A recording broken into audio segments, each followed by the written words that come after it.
What's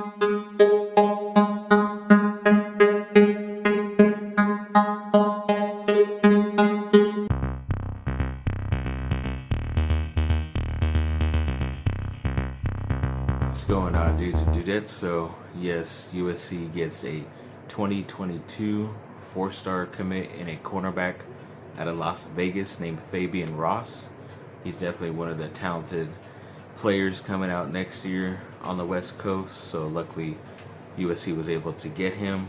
It just shows how great Dante Williams is at recruiting, especially at that cornerback position. But hopefully that does bode well when USC is trying to get another highly talented cornerback out of the West Coast, and Domani Jackson out of Mater Dei, who is very talented. Already looks like he could be a rookie in the NFL, but he so far has not decided where he's going to go or when he's going to commit.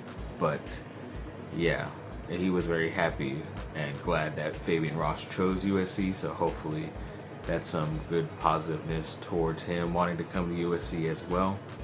And to have him and Corey Foreman on the same team, on the same defense, it would be pretty amazing for USC. A major get. It won't let Clay Helton keep his job in a couple years, but it'll definitely soften the blow once he leaves. But yes, looking forward to Domani Jackson's announcement whenever that is. And then USC senior wide receiver Tyler Vaughns, he officially has declared for the NFL draft. He was a player that I might have thought would have wanted to come back because he is pretty close to beating a lot of the receiving, like yards and receptions, all that stuff, records at USC. But also, I don't know how highly he was going to get drafted. He is more of like a after 4th and 5th round type of player, 2nd and 3rd day when he gets drafted.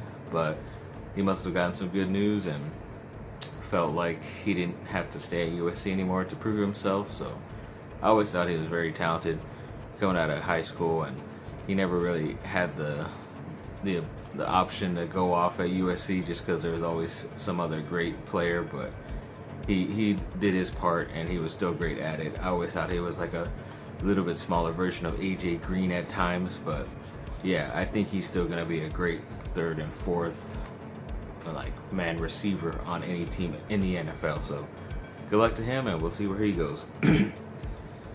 And yes, Jason Tatum of the Boston Celtics, ex-Duke small forward, scored, I think it's so far a season high, 40 points. I don't think it's a career high, but yeah, he exploded against, I believe it was the Toronto Raptors. And yeah, it's good for him. He looked pretty solid out there. I think most of his points came off of the free throw line. That's why there weren't that many highlights. But yeah, good luck to him, and hopefully we'll see in a Lakers uniform soon. And then Coach K is missing his next game for Duke against Boston College, but he does have a slight chance of making the Wake Forest game this Saturday. But yes, Duke took on Boston College, which is it's always a tough team for some reason, even though they never really have any highly talented recruits or guys on their team. But they always get transfers, so they're able to stick it in. And they're had a 2-7 record as of last night, but they could have been a lot better. They were in a lot of close games, and a lot of teams they played were like top 40 all over the country. And they definitely had a chance to beat Duke because they were up by 16 in the first half, and Duke made a nice rally to come back and end up getting the victory by 1. I think it was like 83-82, something like that.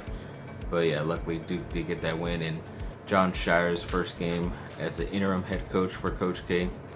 It definitely looked pretty nice seeing him as the head coach, and he's definitely one of my favorites to replace Coach K whenever K wants to retire. But yeah, luckily he was able to get that victory, the first one for him. And I don't know, let's hope it can continue. I mean, even Wendell Moore Jr., the guy, sophomore, who's been struggling quite a bit, I think he scored more points in this game than he has all season so far. So hopefully that wakes him up, be able to have an NBA career. But for a little bit there, it almost looked like he was a major bust, which sucked. But hopefully he can continue the positiveness.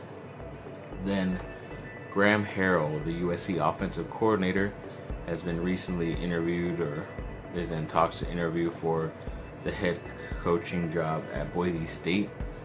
And yeah, it's not really that coveted, but you still get a chance to be your own head coach and in a program where they're usually the best team in their conference. So of course he's looking at that. And yeah, I mean, I'm kind of 50-50 right now from if he wants to decide to leave. I don't know if USC gets a lot of talented receivers just because of the offense they're running or his recruiting style, but at times they need to be better in the run game and offensive line play. So if he wants to leave, like I said, I'm 50-50. I'm cool with it. And if we end up losing some recruits, then that sucks too. But I don't know. I think USC needs to go back to the ground and pound game, and maybe that will keep Marquise Stepp from transferring as well, keep your running back depth at all-time high. But I don't know. We'll have to wait and see, as I always say. Then the Chargers have requested a bunch of guys for a handful of interviews for their head coaching job. They said they were going to do definitely 10 plus. At least that's what GM Tom Telesco said. But yeah, a lot of these guys are who I mentioned in my last video because I know my shizzle. But yeah, a lot of guys I don't even know, but they have been pretty successful where they're at right now. So of course you still have Eric Bieniemy of the Chiefs, as I mentioned, Brian Dable of the Buffalo Bills, Jason Garrett. It's pretty surprising. I still don't know why they want to request to interview him. I just don't see it, and if it does happen, I'm definitely boycotting the Chargers. Joe Brady, offensive coordinator for the Carolina Panthers. Brandon Staley's the defensive coordinator for the Rams, who's doing pretty well, but they have great players, so who knows if it's all him. Matt Eberflus, he's the defensive coordinator for the Colts, who he's had a lot of young, talented players, but he was able to coach that and get them to where they're at, so he might be a good hire. Arthur Smith, I believe he's the offensive coordinator for the Tennessee Titans, which is a ground and pound game, but the Chargers don't have a running back like Derrick Henry, so you can't rely on that.